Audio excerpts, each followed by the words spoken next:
കണ്ണൂർ പെരളശ്ശേരിയിലെ ശ്രീകൃഷ്ണ ജയന്തി ആഘോഷവുമായി ബന്ധപ്പെട്ട് വീണ്ടും പ്രതികാര നടപടിയുമായി CPM. ആലക്കാട് മുത്തപ്പൻ മടപ്പുര ഭാരവാഹിക്കെതിരെ കേസെടുത്ത് പോലീസ്.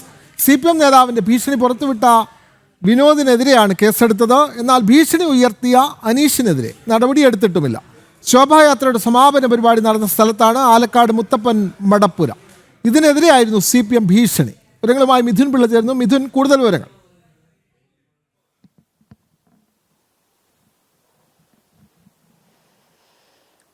വിനോദം, നമുക്കറിയാം ശ്രീകൃഷ്ണ ജയന്തിക്ക് തൊട്ട് മുൻപാണ് ഈ ഒരു സംഭവം ഉണ്ടായത്. അതായത് പെരളശ്ശേരി എന്ന് പറയുന്ന സ്ഥലത്ത് അവിടെ ഈ ശോഭായാത്രയുടെ സമാപനം നിശ്ചയിച്ചിരുന്നത് ആലക്കാട് മുത്തപ്പൻ മടപ്പുരയിലായിരുന്നു.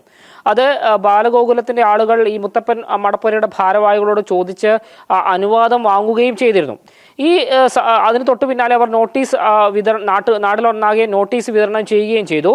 ഇതിന് തൊട്ടു പിന്നാലെയാണ് പ്രാദേശിക CPM നേതാവായ അനീഷ് ഇതിനെതിരെ ഭീഷണിയുമായി രംഗത്ത് വന്നത്. കാരണം ബാലഗോകുലം പ്രവർത്തകർക്കെതിരെയല്ല, ഇതിൻ്റെ സമാപന പരിപാടി നിശ്ചയിച്ചിരുന്ന ആലക്കാട് മുത്തപ്പൻ മടപ്പുരയുടെ ഭാരവാഹിയെ ഫോണിൽ വിളിച്ചാണ് അനീഷ് ഭീഷണിപ്പെടുത്തിയത്. ആ ഭാരവാഹിയായ വിനോദ് കുമാറിനോട് പറയുകയായിരുന്നു, ഇവിടെ ഇങ്ങനെ ഒരു പരിപാടിക്ക് അനുമതി കൊടുത്തു കഴിഞ്ഞാൽ ഭാവിയിൽ CPM അനുകൂല പരിപാടികൾക്ക് നിങ്ങൾ അനുമതി കൊടുക്കേണ്ടി വരുമെന്നൊരു ഭീഷണി അന്ന് അയാൾ ഉയർത്തുകയും ചെയ്തിരുന്നു. എന്നാൽ അയാൾ ചില മറുപടികളൊക്കെ, അതായത് ഈ മുത്തപ്പൻ മടപ്പുരയുടെ ഭാരവാഹി അന്ന് ചില മറുപടികളൊക്കെ ഇതിന് നൽകുകയും ചെയ്തു. ഇതിൻ്റെ ഓഡിയോ സന്ദേശം സാമൂഹ്യ മാധ്യമങ്ങളിൽ വലിയ രീതിയിൽ പ്രചരിക്കുകയും ചെയ്തിരുന്നു. അന്ന് തന്നെ തൊട്ടു പിന്നാലെ നമുക്കറിയാം ബാലഗോകുലത്തിൻ്റെ ശോഭയാത്ര അവിടെ നടന്നു. വളരെ മനോഹരമായി തന്നെ നടന്നു. ഈ ആലക്കാട് മുത്തപ്പൻ മടപ്പുരയിൽ തന്നെയാണ് അതിൻ്റെ സമാപന പരിപാടിയും നടന്നത്.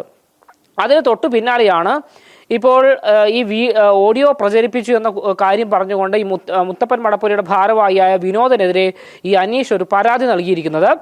സംഭവം നടന്ന ഏതാണ്ട് 3 ആഴ്ച പിന്നിടുമ്പോഴാണ് ഈ സംഭവത്തിൽ കേസെടുക്കുന്നത് എന്നുള്ളതാണ് ഏറ്റവും സംശയം ജനിപ്പിക്കുന്ന ഒരു കാര്യം.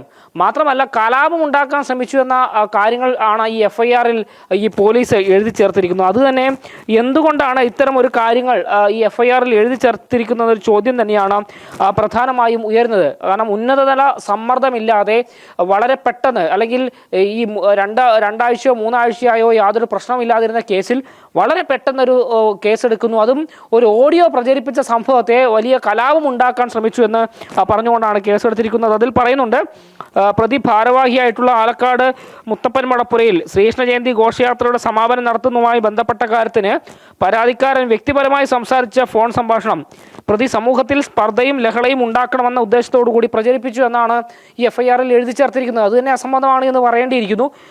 എന്തിനാണ് ഇത്രയും ദിവസം യാതൊരു പ്രശ്നവും ഇല്ലാതിരുന്ന കേസിൽ വളരെ പെട്ടെന്ന് ബാലഗോകുലത്തിൻ്റെ നേതൃത്വത്തിൽ ഒരു ശോഭായാത്രയുടെ സമാപന പരിപാടി സംഘടിപ്പിച്ചു എന്നതിൻ്റെ പേരിൽ ഇത്തരമൊരു പ്രതികാര നടപടി ഈ മുത്തപ്പൻ മടപ്പുരയുടെ ഭാരവാഹിക്കെതിരെ എടുത്തതെന്നൊരു ചോദ്യം തന്നെയാണ് ഇപ്പോൾ ഉയർന്നു വന്നിരിക്കുന്നത്. വിനോദ്, അതെ, വ്യക്തമാണ്. കണ്ണൂർ പെരളശ്ശേരിയിലെ ശ്രീകൃഷ്ണ ജയന്തി ആഘോഷവുമായി ബന്ധപ്പെട്ട് വീണ്ടും പ്രതികാര നടപടി CPM തുടരുകയാണ്. ആലക്കാട് മുത്തപ്പൻ മടപ്പുര ഭാരവാഹിക്കെതിരെ പോലീസ് കേസെടുത്തിരിക്കുന്നു. എന്നാൽ CPM നേതാവിൻ്റെ ഭീഷണി പുറത്തുവിട്ട വിനോദിനെതിരെയാണ് ഇപ്പോൾ കേസെടുത്തിട്ടുള്ളത്.